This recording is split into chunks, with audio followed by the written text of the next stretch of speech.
Hello everyone, welcome to my channel. आज हम लोग करेंगे क्लास 8 का जो जियोग्राफी का सेकेंड चैप्टर, उसका पार्ट 1 मैंने बना दिया है, तो आप लोग वो देख लेना। मैं लिंक प्रोवाइड कर दूँगी। तो हम लोगों का यहाँ पे हम लोग वाटर पे पहुँचे थे। तो वाटर एक रिन्यूएबल नेचुरल रिसोर्स है। रिन्यूएबल का मतलब है कि वो कभी भी ख़त्म नहीं हो सकता है, ऐसा बोला जाता है। लेकिन अगर हम लोग उनको एक्चुअली मतलब ज़्यादा यूज़ करेंगे वाटर को, तो वो नॉन रिन्यूएबल हो जाएगा वाटर। तो 3/4 हमारा जो अर्थ है वो पानी से ही कवर है। हमें पता है कि जो 3/4 है वो हमारा पानी से कवर है, और जो आधा वाला जो आधा है वो हमारे लैंड है। तो 72% तो पानी है और 30% लैंड है। वो हमने ऊपर पढ़ चुके पहले पार्ट 1 में। तो इसलिए हमारा जो 3/4 पार्ट ऑफ द अर्थ है, अर्थ है, वो पानी से कवर है। इसलिए हम लोग अपने प्लानट को वाटर प्लानट या फिर ब्लू प्लानट बुलाते हैं। It was in the primitive oceans that life begin almost 3 जो लाइफ है वो 3.5 बिलियन ईयर्स को स्टार्ट हुई थी। तब प्रिमिटिव जो पुराने ओशंस थे, प्रिमिटिव का मतलब होता है पुराने वाले। आज भी जो ओशन से बहुत ही बहुत बड़े अर्थ को मैं पता नहीं आज क्या है।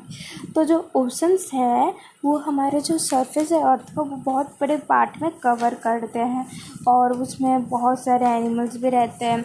जो ओशन है वो एक्चुअली ह्यूमन के लिए अच्छा नहीं है, क्योंकि वो सलाइन है। तो इसलिए जो 2.7% है वही फ्रेश वाटर है, और 70% जो उसमें से आधा पानी है वो तो आइस शीट्स में देखो 2.75% 2.7 फ्रेश वाटर है, और उसमें से भी जो ग्लेशियर्स में है, आइस शीट्स में, जहाँ पे पहुँचना नामुमकिन है due to their location, their inception. वो बहुत दूर है, तो इसलिए हम उसमें पहुँचने के लिए बहुत नामुमकिन है। तो इसलिए सिर्फ 1% ये जो ह्यूमन्स यूज़ कर सकते हैं, और वो पानी हम लोगों को रिवर में मिलेगा, लेक्स में मिलेगा, फिर पानी जो बारिश होती है उसमें मिलेगा, वेल्स, ट्यूबवेल्स, ग्राउंड वाटर में हमें एटमॉस्फेयर में मिलेगा। जो फ्रेश वाटर है बहुत ही प्रीशियस सब्सटेंस है अर्थ में। तो इसलिए वाटर को हम लोग ना ही ऐड कर सकते हैं, ना ही सब्ट्रैक्ट कर सकते हैं। उसका जो वॉल्यूम है वो कंस्टेंट होगा, वैसे ही वैसा रहेगा। आप जितना भी उसको यूज़ करो वो फिर से वैसा बन जाएगा। क्यों? वाटर साइकिल प्रोसेस के लिए वो कांस्टेंट रहेगा। आपने वाटर साइकिल के बारे में पढ़ा होगा, अगर आपने नहीं पढ़ा तो उनको फिर से बता देती हूँ। वाटर साइकिल में मेनली क्या होता है, आपको पता है, गर्मी होती है। गर्मी होने से क्या होता है, जो रिवर्स होते हैं वो उनका पानी गर्म होने से वो इवापोरेट होके ऊपर चले जाता है, आसमान में जाके वो ठंडा हो जाता है। और उस प्रोसेस को जब जो पानी है ऊपर जाके ठंडे हो जाते हैं तो उसको कंडेंसेशन बोला जाता है। और कंडेंसेशन होने के बाद वो प्रेसिपिटेशन, वो जो पानी है जो ठंडा हो गया था वो क्लाउड फॉर्म करते हैं। ठीक है, क्लाउड फॉर्म करते हैं, और वो क्लाउड फॉर्म में बारिश पड़ती है। तो इसी को वाटर साइकिल बोलते हैं, क्योंकि पानी फिर से आ गया हमारे पास, तो इसी को वाटर साइकिल बोला जाता है। जो ह्यूमन है बहुत सारा पानी यूज़ करते हैं, सिर्फ पीने के लिए नहीं, बहुत सारे पर्पजेज़ के लिए, जैसे कि एग्रीकल्चर के लिए यूज़ करते हैं, इंडस्ट्रीज़ में, इलेक्ट्रिसिटी में भी यूज़ किया जाता है। जैसे जैसे पॉपुलेशन बढ़ती जा रही है, फूड इंक्रीज़ हो रहा है, इससे बहुत ही फ्रेश वाटर की कमी हो रही है, वाटर पॉल्यूशन बढ़ रहा है। सो ऐसे बहुत सारे प्रॉब्लम्स हो रहे, वाटर नहीं होगा तो अभी प्रॉब्लम्स है वाटर एबिलिटी। ऐसा नहीं है कि हर एक पार्ट ऑफ द कंट्री में सबको पानी इक्वली मिलेगा। कोई कोई ऐसे पार्ट है कंट्री के जहाँ पे इक्वली पानी नहीं मिलता। तो पानी की कमी बहुत सारे रीजन्स ऑफ द वर्ल्ड में, जैसे कि अफ्रीका वाले पार्ट में है, वेस्ट एशिया में पानी की कमी है, साउथ एशिया में, parts of the western USA, north west Mexico, ऐसे बहुत सारे अभी भी जो कंट्रीज है जिसको पानी की कमी हो रही है। ठीक है, countries located in climatic zones most sustainable to drought faces. Climatic zones का मतलब होता है जो ठंडे वाले जो जगह होते हैं वहाँ पे मेनली क्या होता है, पानी की कमी होती है। क्योंकि वहाँ पे ऐसे वाटर साइकिल तो होता नहीं है, क्योंकि वाटर साइकिल वहाँ पे ही होगा जहाँ पे गर्मी होती है, और वहाँ पे तो नहीं होगा ठंडी वाले, तो इसलिए वहाँ पे पानी की ज़्यादा कमी होती है। तो इसलिए हमें पानी को उतना ही यूज़ करना चाहिए जितना हमें ज़रूरत है, उसका एक्सेसिव यूज़ नहीं करना चाहिए। तो हम लोग किस प्रकार से उसे कंजर्व कर सकते हैं वाटर को। तो आप देख सकते हो जो रिवर यमुना मतलब नदी ही नहीं लगती, वो तो पूरा एक कचरा जैसे मतलब थाना ये सिर्फ यमुना नहीं, गंगा, ब्रह्मपुत्र, जितनी भी नदियाँ वैसे सब कुछ लगती है। तो access to clean and adequate water is a source, मतलब हमें पानी को क्लीन करना चाहिए, मतलब क्लीन रखना चाहिए। और बहुत सारे स्टेप्स लिए गए जिससे हम लोगों को पानी की बचत कर सकते हैं, ठीक है। तो जो पानी है वो रिन्यूएबल रिसोर्स है, पॉल्यूशन मतलब, लेकिन फिर भी वो pollution make it unfit for use, मतलब उसमें पानी तो रिन्यूएबल रिसोर्स है, हमें पता है कि जो पानी रिन्यूएबल रिसोर्स है, मतलब आप जितना भी यूज़ करें वो ख़त्म नहीं होगा। लेकिन अगर हम लोग उसमें पॉल्यूशन, गंदगी करेंगे सो ये सब कुछ मतलब पानी की कमी हो सकती है। हम लोग ने देखा होगा कि बहुत सारे जो पेस्टिसाइड्स है पानी में डाल जाते हैं, और जो केमिकल्स होते हैं नॉन बायोडिग्रेडेबल होते हैं। नॉन बायोडिग्रेडेबल का मतलब है कभी भी मतलब ऐसे ख़त्म नहीं हो सकते, और पानी में डालने से ह्यूमन के लिए भी वो अनफिट हो जाते। तो इसलिए वाटर पॉल्यूशन को हमें कंट्रोल करने के लिए जो भी केमिकल्स है वो पानी में नहीं डालना चाहिए। जो फॉरेस्ट है और फिर जो अदर वेजिटेशंस है वो भी कम होते जा रहे हैं, अंडरग्राउंड वाटर भी कम होते जा रहा है। मतलब अंडरग्राउंड वाटर आपको पता होगा वो हमें मतलब नीचे से मिलते हैं, और वो हमें ट्री से ही मिलता है। लेकिन अगर फॉरेस्ट ही काट देंगे तो हमें अंडरग्राउंड वाटर भी नहीं मिलेंगे। और हम लोग किस प्रकार से पानी की और बचत कर सकते, तो दूसरा मेथड है वाटर हार्वेस्टिंग। वाटर हार्वेस्टिंग हमारे जो राजस्थान वाला पार्ट है उसमें यूज़ किया जाता है। फिर उसके बाद ड्रिप इरिगेशन होता है, फिर उसके बाद स्प्रिंकलर सिस्टम होता है। स्प्रिंकलर सिस्टम क्या होता है, इसमें क्या होता है देखो यहाँ पे बताया गया है कि यहाँ पे पाइप लगा दी और पानी यहाँ पे हो रहा, तो इसमें ज़्यादा यूज़ भी नहीं होता पानी का। ड्रिप सिस्टम क्या होता है, ड्रिप सिस्टम का मतलब होता है कि मतलब वो पूरा एक पाइपलाइन लगी होती है और वो सिर्फ रूट्स होते हैं, जो जड़ें होती है ना प्लांट की, वहाँ पे जाके पानी देती है। वाटर हार्वेस्टिंग बेस्ट प्रोसेस है पानी को बचत करने की। वाटर हार्वेस्टिंग का मतलब होता है एक लीड जैसा होता है जो लगाए जाते छत के ऊपर। कभी भी बारिश होगी तो वो जो लीड है वो पानी कंटेन कर देगा, तो इसलिए वाटर हार्वेस्टिंग एक अच्छा वे है, ठीक है। और जो यहाँ पे हमारा कुछ रह गया था डू यू नो वाला, ये वाला।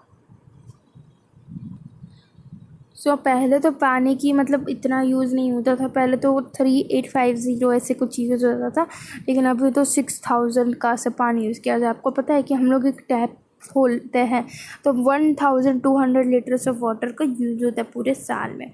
सो अभी हमारा natural vegetation and wildlife. So ये कुछ ये वाला देखो, ये वाला जो है ना ऊपर का, ये कुछ स्टोरी है तो आपको खुद से पढ़ सकते हो। तो यहाँ पे हम लोग पढ़ते हैं, natural vegetation and wildlife exist only in the narrow zone of contact between the lithosphere, hydrosphere and atmosphere. जो नेचुरल वेजिटेशन और जो वाइल्ड लाइफ है वो बायोस्फीयर में एग्जिट करते हैं, मतलब एक नैरो जोन होता है। आपको पता है लिथोस्फीयर होता है, हाइड्रोस्फीयर होता है, एटमॉस्फेयर होता है, और इसके बीच में जो होता है उसको बायोस्फीयर बोलते हैं। बायोस्फीयर का मतलब होता है इंटर रिलेटेड, सब लोग अपने सर्वाइवल के लिए एक दूसरे के ऊपर इंटर रिलेटेड है। मतलब अगर जो एनिमल्स है एक दूसरे के ऊपर इंटर रिलेटेड है, मतलब एक दूसरे के ऊपर डिपेंडेड है सर्वाइवल के लिए, और इसी को हम लोग इकोसिस्टम कहते हैं। मतलब जब एक इंसान, एक आदमी होता है या फिर कोई एक एनिमल है, वो एक दूसरे के डिपेंड के ऊपर होता है, किसी के इंटर रिलेटेड की वजह से होता है, तो उससे हम लोग इकोसिस्टम बोलते हैं। इकोसिस्टम का मतलब मैं आपको एक बार फिर से बताती हूँ। जैसे कि कोई एक अर्थवर्म है, अर्थवर्म को कौन खाएगा, अर्थवर्म को स्नेक खाएगा, फिर स्नेक को कौन खाएगा, अर्थवर्म को खाएगा फ्रॉग, फ्रॉग को कौन खाएगा, स्नेक खाएगा, स्नेक को कौन खाएगा, वल्चर खाएगा, या फिर एनिमल्स वैसे कुछ खा लेते हैं, और फिर उसको कौन खाएंगे, उसको ह्यूमंस खाएंगे। तो इस प्रकार से इसको इकोसिस्टम बोला जाता है। तो जो वेजिटेशन और जो वाइल्ड लाइफ है वो हमारे लिए बहुत ही इम्पॉर्टेंट है। प्लांट्स हमें टिम्बर प्रोवाइड करते हैं, एनिमल्स को शेल्टर प्रोवाइड करते हैं, हमें ऑक्सीजन प्रोवाइड करते हैं, सॉइल को प्रोटेक्ट करते हैं, इसलिए क्रॉप्स को भी ग्रो करने के लिए मदद करते हैं। तो इसलिए जो प्लांट्स बहुत ही हमारे मतलब इम्पॉर्टेंट है हमारे लिए। जो देखो अभी तो ये हमारा वेजिटेशन और जो वाइल्ड लाइफ अभी के बारे में हम लोग वेजिटेशन और वाइल्ड लाइफ के बारे में पढ़ रहे हैं। वेजिटेशन में होता है प्लांट्स, तो प्लांट्स का भी हमने देखा कि किस प्रकार से हमारे हेल्पफुल होता है, शेल्टर देता है, एनिमल्स को टिम्बर देता है हमें, जिससे सारे फर्नीचर्स वगैरह बनते हैं। ऑक्सीजन जो हम लोग ब्रीथ करते हैं वो प्रोवाइड करता है, सॉइल को प्रोटेक्ट करता है, ग्रोइंग क्रॉप्स को मतलब ग्रो करता है, अंडरग्राउंड वाटर का स्टोर करता है, storage of underground water, fruit देता है, ऑयल देता है, जो भी मेनली होता है। और वाइल्ड लाइफ में एनिमल्स आते हैं। वेजिटेशन का हमने देखा, वाइल्ड लाइफ में क्या आते हैं, एनिमल्स आते हैं, बर्ड्स आते हैं, इंसेक्ट आते हैं, एक्वेटिक लाइफ होते हैं। वो हमें जो एनिमल्स होते हैं मिल्क देते हैं, मीट देते हैं, ओल देते हैं। और जो इंसेक्ट्स, मान लो कि जो बी है वो हमें हनी प्रोवाइड करता है। और पॉलिनेशन, जो फ्लावर होता है, पॉलिनेशन ऑफ फ्लावर में भी हमें बीज जो होता है इंसेक्ट्स मेनली मदद करते हैं। और जो हमारे जो डिकम्पर्स होते हैं इकोसिस्टम है, डिकम्पर्स का मतलब होता है कि जो खाली करते, मतलब एनवायरनमेंट को क्लीन करते। जो बर्ड्स होते हैं वो इंसेक्ट्स को, मतलब देखो बर्ड्स क्या करते हैं, इंसेक्ट्स को खा लेते हैं, इसलिए वो भी डिकम्पर्स होता है। मतलब अभी देखो वल्चर है ना, एक स्कैवेंजर होता है। स्कैवेंजर का मतलब होता है कि कोई एक एनिमल दूसरे एनिमल को मार के खाता है, तो उसको स्कैवेंजर बोलते हैं। तो जो वल्चर बेस्ट एग्जांपल है। और वे क्लीनर भी है एनवायरनमेंट का। मान लो कि अगर कोई कबूतर मरा हुआ पड़ा है तो इससे क्या होगा, एनवायरनमेंट में बहुत ही गंदगी फैलेगी। लेकिन वो स्कैवेंजर क्या करता है, वो जो मरी हुई कबूतर को खा लेता, तो इसलिए वो क्लीनर भी है। तो चाहे एनिमल बिग हो चाहे छोटे हो, उनका जो मेंटेन है वो इकोसिस्टम में जो रोल है सबसे बड़ा होता है, मतलब बहुत ही इम्पोर्टेंट होता है। तो देखो यहाँ पे वल्चर जो इंडिया में उनका किडनी फेलियर की वजह से मरते जा रहे हैं, ठीक है। यहाँ पे हमें वही बताया गया है। और ये जो डिस्ट्रीब्यूशन ऑफ नेचुरल वेजिटेशन है वो हम लोग नेक्स्ट वीडियो में करेंगे, क्योंकि बहुत बड़ा वीडियो हो जाएगा। Thank you so much. Hello everyone, welcome to my channel. आज हम लोग करेंगे क्लास 8 का जो सेकंड चैप्टर है जियोग्राफी का, उसका पार्ट 3। थोड़ा सा मैंने मतलब छोटे से वीडियो बनाए हैं, तो इसलिए पार्ट 3 हो गया। अगर आपने वो 2 पार्ट नहीं देखे हैं उसका जो मैं लिंक है प्रोवाइड कर दूँगी डिस्क्रिप्शन में या फिर कमेंट में। हम यहाँ पे हैं डिस्ट्रीब्यूशन ऑफ नेचुरल वेजिटेशन। देखो जो वेजिटेशन का जो ग्रोथ होता है वो टेम्परेचर और मॉइस्चर के, कि टेम्परेचर किस प्रकार का, जो मॉइस्चर है वो किस प्रकार के ऊपर डिपेंड होता है। हमारा जो मेजर वेजिटेशन है अलग अलग एरिया में अलग अलग तरह, जैसे कि किसी को हम लोग फॉरेस्ट बोलते हैं, ग्रासलैंड बोलते हैं, स्क्रब्स और फिर टुंड्रा। तो जहाँ पे बारिश ज़्यादा होती है तो वहाँ पे फॉरेस्ट होते हैं, क्योंकि वहाँ पे बहुत सारे क्या होते हैं, जंगल वंगल होते हैं। फिर जहाँ पे मॉडरेट रेनफॉल होती है, मतलब जहाँ पे थोड़ी सी मीडियम बारिश होती है, तो वहाँ पे ग्रासलैंड होते हैं। और जहाँ पे बिल्कुल भी बारिश, मतलब बहुत ही कम, रेयरली एक साल में 1 बार 2 बार होने वाली बारिश को हम लोग वहाँ पे कौन से जो वेजिटेशन उगेगा वो होगा थ्रॉनी, श्रब्स और फिर उसके बाद स्क्रब्स होंगे। और जहाँ पे ठंडी होती है वहाँ पे टुंड्रा वेजिटेशन होता है। टुंड्रा वेजिटेशन में क्या कंपोज होता है, एक तो मॉसेस और फिर जो लिचेंस होता है। Today there are many more people in the world there were 2 centuries back. मतलब यहाँ अभी तो बहुत सारे पीपल हो गए, तो इससे क्या हो रहा है, हम लोग फॉरेस्ट को क्लियर कर रहे हैं जिससे हम लोग क्रॉप्स उगा सके, क्योंकि पॉपुलेशन इंक्रीज़ हो रहा है। तो इसलिए जो फॉरेस्ट है बहुत सारे मतलब ख़त्म होते जा रहे हैं वर्ल्ड में। तो इसलिए हमें इनको अर्जेंट है कि हमें इसको बचाना चाहिए, नहीं तो ऐसा होगा कि वर्ल्ड पूरा ख़त्म हो जाएगा। अभी हमारा जो कंजर्व करना नेचुरल वेजिटेशन और फिर वाइल्ड लाइफ को, हमारा जो फॉरेस्ट है वो वेल्थ है। प्लांट्स एनिमल्स को शेल्टर प्रोवाइड करते हैं, इकोसिस्टम मेंटेन करते हैं। क्लाइमेट और जो चेंजेस होता है, मतलब अगर मान लो कि प्लांट्स की पूरी ऐसे ख़त्म हो जाएगा तो हमारा जो इकोसिस्टम का जो बैलेंस है ख़त्म हो जाएगा। बहुत सारे अभी एंडेंजर्ड एनिमल्स है जो ख़त्म होने के चांसेस है। तो deforestation, soil erosion, constructive activities, forest fire, tsunami, landslides और ह्यूमंस के और जो नेचुरल फैक्टर्स है, ये एक्सटेंशन ऑफ रिसोर्सेज है। मतलब जो प्लांट्स, वेजिटेशन और नेचुरल वाइल्ड लाइफ ख़त्म होने की कैसे प्रॉपर्टीज़ है, कौन से प्रॉपर्टीज़ है जिससे वो ख़त्म हो सकते हैं, वो है deforestation, soil erosion, constructive activities, forest fires, forest में आग लग जाना। कंस्ट्रक्टिव एक्टिविटीज़ का मतलब होता है कि बिल्डिंग्स बनाना। फिर डिफॉरेस्टेशन का मतलब होता है कि पेड़ वेड़ काट देना। सॉइल इरोजन का मतलब है कि सॉइल इरोड हो जाता है, मतलब अगर मिट्टी क्या होती है, उड़ जाती है, क्योंकि पेड़ उसको पकड़ के रखते हैं। लेकिन अगर पेड़ ही नहीं है तो सॉइल इरोजन तो होएगा। फिर लैंडस्लाइड्स आ जाती है, सुनामी होता है। तो ये और जो ह्यूमन का और नेचुरल फैक्टर्स होते हैं, ये बहुत चांसेस होते हैं वेजिटेशन और वाइल्ड लाइफ को मतलब हानि पहुँचाना और वो ख़त्म होना। और एक एक है कि पोचिंग करना। पोचिंग का मतलब होता है हंटिंग। जो ह्यूमन्स है बहुत सारे एनिमल्स की हंटिंग करते हैं और जो भी उनके स्किन्स होते हैं या फिर उनके टीथ होते हैं, नील्स होते हैं, वो लेकर बाहर वाले कंट्री में बेचते हैं। तो वो इलीगल ट्रेड है। मतलब तो कौन से एनिमल्स की हंटिंग होती है? टाइगर्स की, लायंस की, एलिफेंट की, deer, blackbuck, crocodile, rhinoceros, snow leopard, तो इन सब की होती है। तो इसलिए नेशनल पार्क्स बनाए गए हैं, वाइल्ड लाइफ सेंचुरीज बनाई गई है, बायोस्फीयर रिजर्व बनाए गए।